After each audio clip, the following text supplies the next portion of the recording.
super delicious and fun treats to make for 4th of July.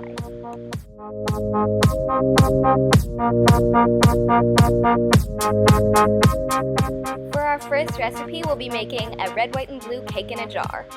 So the first thing you're going to do is take a funfetti cake mix and follow the instructions on the back.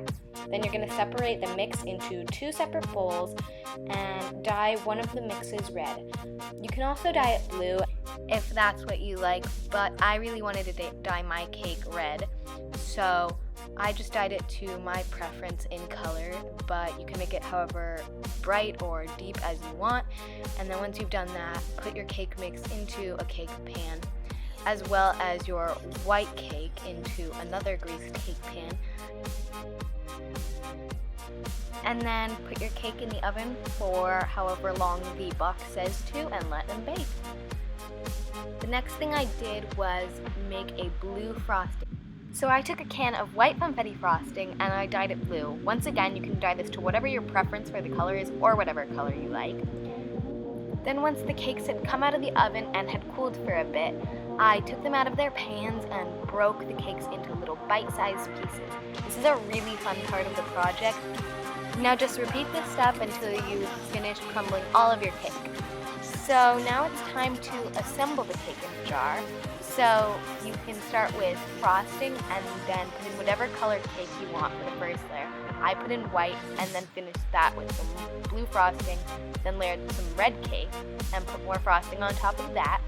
Then I decided to put white cake on top of that frosting and try and fill it as close to the top as possible. And I put some blue frosting on top of that. This is a really fun part. You get to customize it with whatever sprinkles you want. So I chose some red berry sprinkles and some stars. So now you can enjoy your red, white, and blue cake in a jar. You can serve these at a party or give them away as gifts if you put the lid on. And honestly, who wouldn't love funfetti cake with frosting and sprinkles as a gift?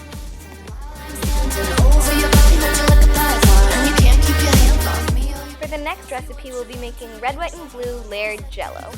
So for this recipe, you will need blue gelatin, unflavored gelatin, and strawberry gelatin. So I started by pouring my strawberry gelatin into a bowl and then measuring out 2 cups of boiling hot water to pour on top of the strawberry gelatin.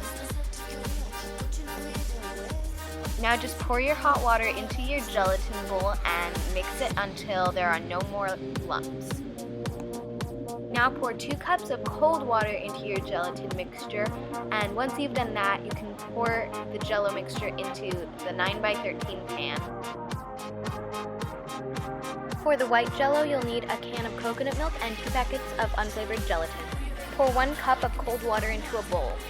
Pour your can of coconut milk into the water and make sure that you scrape the fat off the top. And mix the two together. Pour a half a cup of cold water into a bowl and then add your 2 packets of unflavored gelatin.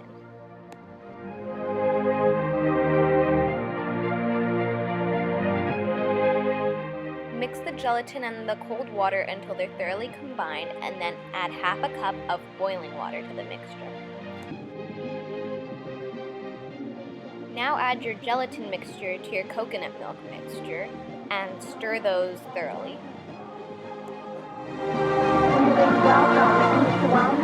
Add about 2½ tablespoons of white sugar to your coconut milk mixture. Now pour your coconut milk mixture on top of your finished red Jell-O and put it in the fridge for about 15 to 30 minutes or until the coconut milk mixture has completely firmed up. For the blue Jell-O, pour your gelatin package into a bowl and then add 2 cups of boiling hot water and 2 cups of cold water.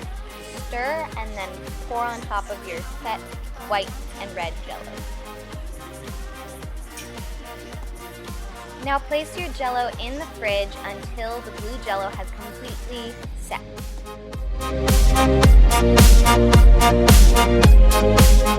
Once your Jell-O is set, cut it into squares, or you can also use cookie cutters. I used a star-shaped one, and it really just made the j-ello look super cute. This is a really fun treat for any 4th of July party or barbecue, and everybody will love them. They're super delicious. Alright, my queens, that brings me to the end of this video. Click here to subscribe and click here for more magic.